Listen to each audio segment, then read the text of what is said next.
Very good evening, welcome to my channel general knowledge shorts. तो आज हम discuss करने जा रहे हैं blood fluids and circulations. PGT bio का बहुत important topic that is blood fluids and circulations. और ये जो भी मैं टॉपिक करवा रही हूँ ये एनसीईआरटी से एंड रेफरेंस से बहुत इंपॉर्टेंट जो कीवर्ड्स हैं, ये जो लास्ट ईयर में जो क्वेश्चन पूछे गए हैं उनसे लिए गए हैं। Please you go through it. और जितने भी ये सिलेबस है it's for KVS, NVS, tree triple SP and EMRS exams also. तो फर्स्ट इज़ ब्लड। जो ब्लड है उसका पीएच कितना होता है, ये बहुत बार आता है पेपर में, तो 7.4। और कितना लीटर पाया जाता है अडल्ट में, 5 to 6 लीटर्स पाया जाता है। ब्लड क्या एक बफर सॉल्यूशन है, मतलब उसके पीएच पे कोई फ़र्क नहीं पड़ता है।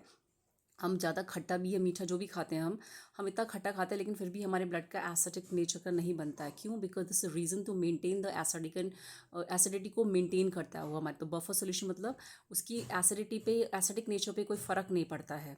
आरबीसीज का लाइफ स्पैन होता है 120 डेज। हमारा जो ब्लड होता है वो सॉलिड और लिक्विड कंपोनेंट से बना हुआ होता है। आरबीसीज का लाइफ स्पैन 120 डेज होता है और प्रोड्यूस होता है बोन मैरो में और डिस्ट्रॉय होता है स्प्रीन में। इसमें कोई न्यूक्लियस नहीं पाया जाता। आरबीसी के सेल्स में ई न्यूक्लियस, इसमें कोई न्यूक्लियस नहीं पाया जाता है। नेक्स्ट वन इज़ डब्ल्यूबीसीज का लाइफ स्पैन होता है 3 to 4 डेज और इसमें क्या होता है, इनके सेल्स में न्यूक्लियस पाया जाता है। सेकेंड, 45% जो होता है वो सॉलिड पार्ट होता है हमारे ब्लड के अंदर, जैसे आरबीसीज, डब्ल्यूबीसीज एंड प्लेटलेट्स।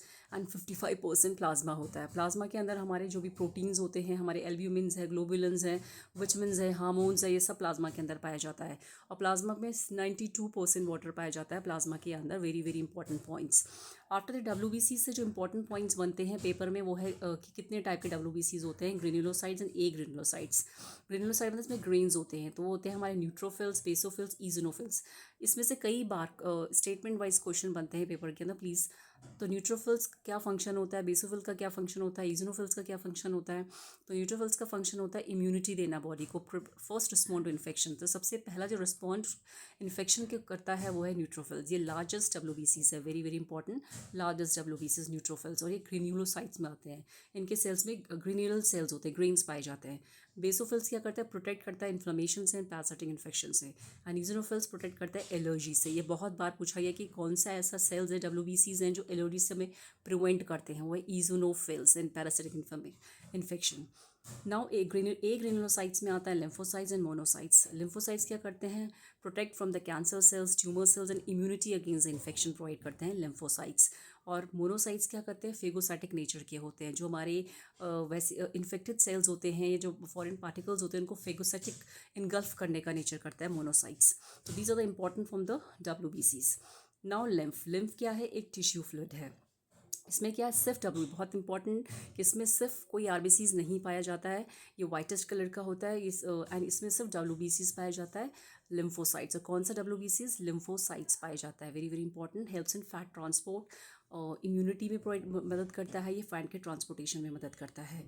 नाउ जो हमारे प्लाज्मा के अंदर सीरम होता है उसके अंदर क्या क्या चीज़ें पाई जाती हैं, it contains the water, electrolyte, hormones. ये सब चीज़ें हमारे सीरम के अंदर पाई जाती हैं। वाटर है, इलेक्ट्रोलाइट है, हार्मोन्स है। बट इसके अंदर जो एक चीज़ नहीं पाई जाती वो है फिब्रिनोजन। जो हमारा एंटीकोगुलेंस होता है, क्लॉटिंग में जो मदद करता है, वो नहीं पाया जाता है सीरम के अंदर। ब्लड क्लॉटिंग में दो चीज़ बहुत इंपॉर्टेंट पूछी जाती है, वो है आइंस। कौन सा आइंस मदद करता है ब्लड क्लॉटिंग में, दैट इज़ कैल्शियम आइंस। और कौन सा विटामिन मदद करता है, दैट इज़ विटामिन के। It's very very important. Now the sequence for the blood clotting. जब भी हमारे टिश्यू डैमेज होते हैं, हमें चोट लगती है कहीं पे, तो वहाँ से रिलीज़ होता है थ्रोम्बोप्लास्टिन। तो थ्रोम्बोप्लास्टिन वहाँ से रिलीज़ होता है। फिर उस थ्रोम्बोप्लास्टिन क्या होता है, चेंज होता है, चेंज करता है प्रोथ्रोम्बिन को थ्रोम्बिन में। तो थ्रोम्बोप्लास्टिन क्या करता है, प्रोथ्रोम्बिन को थ्रोम्बिन में चेंज करता है। और थ्रोम्बिन क्या काम करता है, फिब्रिनोजन को फाइब्रिन में चेंज करता है। और फाइब्रिन क्या करता है, एक क्लॉट का फॉर्मेशन करता है, एक नेटवर्क लाइक एक क्लॉट का फॉर्मेशन करता है चोट की जगह पे। तो देखते हैं जैसे में कहीं पे कटता फटता है तो थोड़ी देर वहाँ पे अपने आप ही खून जम जाता है, तो this is because of the fibrin. तो ये नेटवर्क लाइक क्लॉटिंग वहाँ पे फॉर्म हो जाती है। तो ये sequence is very very important. जो वहाँ पे चोट लगती है वहाँ पे थ्रोम्बोप्लास्टिन का रिलीज़ होता है, फिर चेंज थ्रोम्बोप्लास्टिन क्या करता है, वो प्रोथ्रोम्बिन को थ्रोम्बिन में चेंज करता है। और थ्रोम्बिन क्या करता है, फाइब्रिनोजन को फाइब्रिन में चेंज करता है। और फाइब्रिन क्या करता है, क्लॉट में मदद करता है। तो सीक्वेंस कई बार पूछा जाता है, कौन सा आयन, कैल्शियम आइंस, और कौन सा विटामिन, विटामिन के। ब्लड प्रेशर की रेंज होती है 1 to 280 mm/Hg। तो हमें पता होना चाहिए सिस्टोलिक एंड डायस्टोलिक। सिस्टोलिक होता है 120 mm/Hg एंड 80 होता है diastolic mm/Hg। Very very important. Universal donor of blood होता है O negative, is a universal donor. Universal acceptor होता है, that is called A B positive. Now haemolysis क्या होता है? Destruction of RBCs. आरबीसीज का डिस्ट्रक्शन को हम हेमोलिसिस कहते हैं। और एरिथ्रोब्लास्टोसिस से बहुत इंपॉर्टेंट क्वेश्चन बनते हैं कि एक ह्यूमोलिटिक डिजीज़ होती है न्यूबॉर्न की एक ह्यूमोलिटिक डिजीज़ को बोलते हैं एरिथ्रोब्लास्टोसिस, जिसमें क्या होता है, अगर RH नेगेटिव मदर है और उसका बच्चा RH पॉजिटिव है, तो फर्स्ट क्या करेगा वो, जितनी भी RH पॉजिटिव जो ब्लड है चिल्ड्रन का, वहाँ से जो एंटीजन है वो ट्रांसफ़र करेंगे किसके अंदर?